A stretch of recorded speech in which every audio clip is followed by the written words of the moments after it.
cake. I don't want it. Just toss it. On my birthday, he said that and, unbelievably, went on a trip with his mistress. I had hoped this would be our last chance, but it's unfortunate. It seems I can't live with him anymore. Understood. Then I'll throw away the cake, as you say? Your cherished belongings too? And then I'll discard the one thing that's utterly useless to me. My name is Emily, a 28-year-old office worker. My husband, Jack, also works at a different company. We don't have kids. My husband and I met a year ago. It was at a mixer organized by a senior colleague from my company. I'm plain, a bit overweight, shy, and introverted. My hobby is reading comics. I'm a total homebody. Honestly, I was only invited to the mixer to make up the numbers, and I knew it. So, I didn't engage much and just sipped my drink in a corner. Yet, Jack, the most handsome and outgoing guy there, inexplicably started talking to me. He's into traveling and collecting vintage vinyl records. He shared interesting stories about his travels and old music. When leaving, he asked for my contact information, and despite my confusion, we exchanged our chat details. The very next day, I received a message from him. He said, "I want to meet just the two of us next time." I was so surprised. I initially thought it might be some kind of prank, but I was happy, so I agreed, and we later went out for a meal. After that, he asked me out frequently, and eventually, he confessed his feelings. Having never had a boyfriend, I was thrilled by my first ever confession and accepted. 3 months into our relationship, he proposed, and we got married. I thought it was a dream, a dull person like me marrying such a wonderful man, and believed a happy life was starting. But the moment we got married, Jack's attitude completely changed. While dating, he was extremely kind, but after marriage, he dumped all the housework on me. When he got home from work, he just watched TV or listened to records in his room, lazing around. He often wouldn't respond when I called for dinner, likely due to the loud record music, which was frustrating. On weekends, he'd leave me alone and go out, saying he had plans with friends or colleagues. When I asked for some help with housework, he'd retort, "I'm working, aren't I?" When I said, "I work too. I just wish you'd help a bit with the chores and your days off," he snapped, "I'm busy with my social life on weekends. Unlike you, I'm not a loner." That last remark was harsh, wasn't it? Sure, I'm introverted and have few friends, but to say that to my face was just rude. I thought that, but didn't want to argue more, so I kept quiet. Gradually, Jack began to criticize how I did housework and even hurled insults like, "You should be grateful a great guy like me married a plain and overweight woman like you." I believe a truly good man wouldn't say such things and would help with household chores. If he has complaints about my cleaning, I wish he'd at least clean his own room. He takes care of his record collection, though. Also, I love reading comics and have collected many. But one day I found that my comics on my bookshelf were all gone. I asked Jack, fearing the worst, and he said, "I threw them out because they were in the way." I protested, but those were important to me. Some of them are out of print and hard to find now. He said, "Your comics have been overflowing from your room to the living room bookshelf. Besides, you should stop such a childish hobby like comics. It's terrible to criticize someone's hobbies like that. And even more, throwing them away without my consent is unforgivable. If he was going to be so cruel and abusive, why did he marry me?" Jack probably just wanted a free housekeeper. He must have targeted me at the mixer because I seemed submissive and compliant. Realizing this, I cried in bed at night. Right now it's okay, but if we were to have kids, I seriously worry about the future. One day, while thinking this, my friend told me, I saw Jack with a woman who wasn't Emily, walking arm in arm in the hotel district yesterday. Jack said he was going out because he had a plan with his friend. I thought it was a male friend, and couldn't understand why he would lie and meet a woman. Could it be an affair? Thinking this, I hired a private investigator. And as expected, it turned out Jack was cheating. The other woman was his junior at work, named Jennifer. He had been cheating since right after our marriage, and most of the times he said he had plans with friends or colleagues. It was actually dates with Jennifer. I'm doing all the housework, and he dares to do this. I'll divorce him, I thought, and even consulted a lawyer. But still, I couldn't bring myself to hate Jack, who allowed even a plain and boring person like me to experience the dream of marriage, if only for a short while. So, I decided to give him one last chance. This Saturday is my birthday. If Jack celebrates it with me, I'll reconsider the divorce. During dinner, I said to Jack, "Jack, do you remember what day it is this Saturday?" What Saturday? Was there something? I was a bit shocked that he completely forgot. At this point, I had no expectations, but still continued the conversation. "It's my birthday." Oh, that's right. "Yes, and since it's a holiday, I was planning to buy a cake for us to eat together." Yay. "Okay, promise me. Don't make any other plans, okay?" I told Jack emphatically as I got a curt response. Then came the Friday before my birthday. While we were having dinner, Jack said, "I have to go on a business trip tomorrow." "What? Tomorrow is my birthday. We promised to eat cake together. I've already made the reservation." He replied, "What can I do? It's work. You should be more understanding of your husband's job. Anyway, I'll be away for 2 days, returning Sunday evening. Pack my bags for me." "What about the cake I reserved?" I asked. Then he callously said, "I don't need it, just throw it away." What is that? I went to the trouble of reserving a cake for my special day, and he dismisses it so easily. That's terrible. But is it really a business trip? Suspicious, I checked his phone while he was in the bath. And there it was, an exchange with his mistress. How about going on a trip this Saturday, just for 2 days? Sounds great. I'd love to go to a spa resort, like Ashland maybe. Okay, I'll book a hotel. By the way, does your wife suspect anything? All good? It's fine, she's clueless. Actually, this Saturday is Emily's birthday. She wanted to celebrate together, but it's a hassle, and I don't want her asking for presents or anything. So, I thought I'd go on a trip with you. Wow, that's awful. Poor wife. I was so shocked I nearly cried, but managed to restrain myself and took a photo of their conversation with my phone.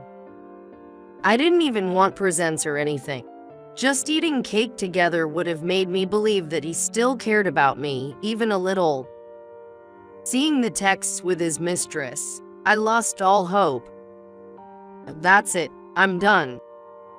And on the day of my birthday, at the front door, Jack shamelessly requested, "I'm going on a business trip, so clean up my room while I'm away."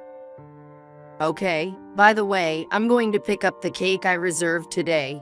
Are you sure you want me to throw away your piece? Don't nig. I said it's fine. Got it. I'll clean your room, and I'll throw away anything else I think we don't need, okay? That's fine. I'm heading out now.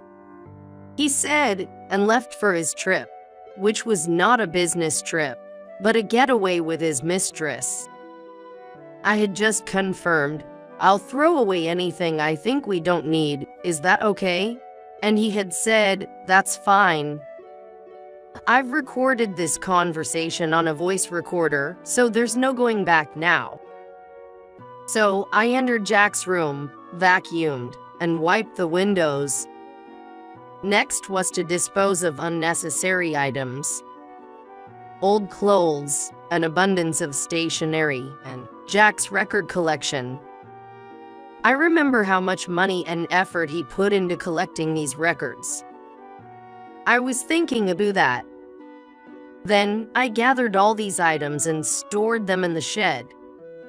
Then I placed the filled-out divorce papers on the living room table and left the house. Well, it's my special day, I'll enjoy it my way. First, I went to pick up the cake I reserved. After that, I checked into a fancy hotel room I had always wanted to visit and ate the cake there. Jack had said to throw it away, but I couldn't waste food, so I ate both portions. It was delicious, but I need to start a serious diet to avoid gaining weight. And on my birthday, I explored the shops around the hotel and strolled along the nearby beach.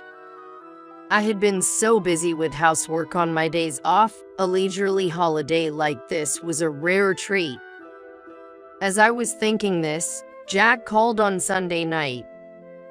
I didn't really want to answer, but I did. Hello? Hey, where are you? I came back from my trip and you're not home, and dinner isn't ready. How annoying. He's ruining the elegant atmosphere of this lovely hotel. Right now, I'm staying at a hotel for a reason. There's a beautiful beach nearby. Want me to send you a photo? What are you talking about? That doesn't matter. Why are you at a hotel? What about my dinner? And there was a divorce paper left at home. What's that about? It's exactly what it looks like. Since the divorce paper is there, you know what to do, right? You're not planning to make a paper airplane out of it, are you? Not that stupid, right? Just write your name and submit it to the office. You want a divorce? Yes? Honestly, I'm fed up. You always leave me alone on weekends to hang out, never helping with housework. And the first thing you complain about on the phone is that dinner isn't ready. That's unbelievable. What's that? And when I checked the room, my record collection was gone. What did you do with them? Oh, the records. I threw them away. His voice grew louder as I said that. You threw them away? Are you kidding me? Why? You know how much I cared for them. But you said it was okay to throw away anything I thought we didn't need when you left for your trip. So I threw them away. Want to hear the recording of that conversation? I have it on a voice recorder. You also threw away my comics, remember? That's because. Anyway, don't just leave divorce papers and go. Fine. Let's meet once and talk about it. So, a few days later, I honestly didn't want to meet Jack again, but I had no choice, so we arranged to talk at the lawyer's office. When I saw Jack after several days, his clothes were wrinkled, and his hair was a mess. I used to iron his clothes. I also remember the hair conditioner was about to run out. Maybe that's why his hair is a mess, but he should buy his own conditioner. Seeing him so disheveled, I wondered why I ever liked him. Good. I was worried that seeing Jack again might make me reconsider the divorce, but that was needless worry. Then the discussion started. First off, I want to say my desire for a divorce hasn't changed. This is the amount I think is fair for alimony. Looking at the amount I proposed, Jack yelled, $30,000. Emily, this is way too much for just not helping with housework. Just for not helping with housework? What is he talking about? It's not just that. I haven't forgotten all the times you verbally abused me, calling me fat and dull. And the final straw is this. Saying that, I presented the evidence of the affair I had gathered from the detective agency. Additionally, I showed him the photos of the smartphone conversation I had captured at that time. Cheating right after we got married, and going on a trip with your mistress on my birthday, saying it was a business trip. That's audacious. Considering all this, $30,000 is actually modest. Emily, you knew about the affair. Jack turned pale seeing the photo. Yes, you thought I was too dull to notice. Don't underestimate me. Also, remember how you threw away my precious comics. You also threw away my records. Now we're even. About the records. I lied about throwing them away. What? Surprised, Jack listened as I explained. I actually thought about throwing them away, but that seemed too cruel, and I didn't want to be responsible for that. So I didn't. The records are stored in the back of the shed. What? Seeing Jack's relieved expression, I said, "Why do you look relieved? The fact that you threw away my comics hasn't changed. You'll need to compensate for that. Also, you told me to throw away the cake, but I couldn't waste food, so I ate both portions." So, you didn't throw anything away? Jack asked for confirmation, and I said with a laugh, "That's not true. I did declare that I would throw away anything I thought we didn't need, and I did just that. Well, more accurately, I'm about to do that." What? Jack looked puzzled. I smiled wider and told him, "You, Jack, you're the one thing I find most unnecessary. I'm going to get rid of you completely. Understand this and agree to the divorce. The alimony won't be less than this amount. If you argue, I'll raise it." Jack pleaded, "I'm sorry. I won't cheat again, and I'll help with housework. I need you because..." "So, you need me so you can dump all the housework on me on weekends and go on dates with your mistress?" "No, it's not like that. I mean," Jack stammered, to which I replied, "Nothing you say will change my mind about the divorce. I like to keep things clean. I don't like keeping trash around for too long." After I said that, Jack collapsed, muttering, "Trash." His face at that moment was hilarious. After that, we got divorced. Since then, I haven't met Jack as all our communications are through the lawyer. However, the lawyer told me that Jack, who had always left the housework to me, had zero domestic skills. He briefly lived with Jennifer, but she was also bad at housework, so their place quickly became a mess, and their diet was chaotic. Relying mostly on eating out, Jack, once handsome, began to gain weight and now looks quite ugly. Jennifer left him and even changed her job.